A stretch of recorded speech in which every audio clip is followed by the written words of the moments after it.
Ipo mijadala mingi kuhusu kutangaza mahusiano au la.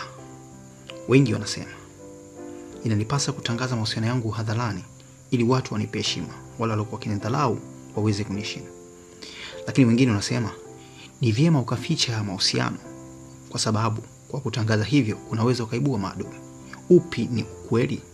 Fuatana nami. Lazima ujue jambo moja, kila jambo lina wakati wake. Na linapofanywa katika wakati linakuwa ni jambo sahihi. Linapofanywa nje ya wakati linakuwa sio jambo sahihi. Naomba nikukumbushe kitu kimoja. Unamkumbuka Yesu Kristo mwana wa Mungu alipozaliwa na akatakiwa kuja kufa kwa ajili ya wanadamu. Lakini pindi anazaliwa agizo likatoka kwa ufalme ya kuwa watoto wa kiume wote wanatakiwa kuuawa. Ndipo Yesu akaamua kufichwa kwa kukimbilia Misri. Ikiwa mwana wa Mungu alifichwa, wewe ni nani? Huwa nashangaa kuwaona watu wengi wakipata ujauzito huwa wanaposti. Wengine wakipata wenzi wapya wanaposti.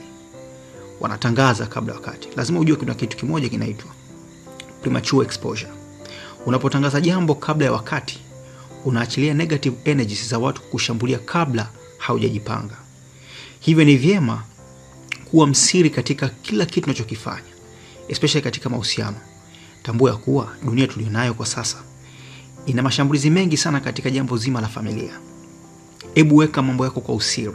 Mambo yanapokuwa yamekamilika mwishoni, kisha achilia jambo lako. Hili jambo linaweza kukupa heshima kubwa sana kwa watu waliokuwa wamekuzunguka, hata wale maadui. Unapofanya jambo nje ya wakati au kabla ya wakati, utaachilia upinzani mkubwa sana kwa watu ambao wanakuzunguka, aidha maadui, lakini pia hata kwa wale ambao wanakuwa wakikuonea wivu. Ni kuombe ujifunze kuwa msiri, ujifunze kulifanya jambo kwa wakati. Tambua huu ni wakati wako, tambua wakati sio wako, ili kuweza kulifanya jambo lako kwa usahihi. Natumai umejifunza kitu fulani.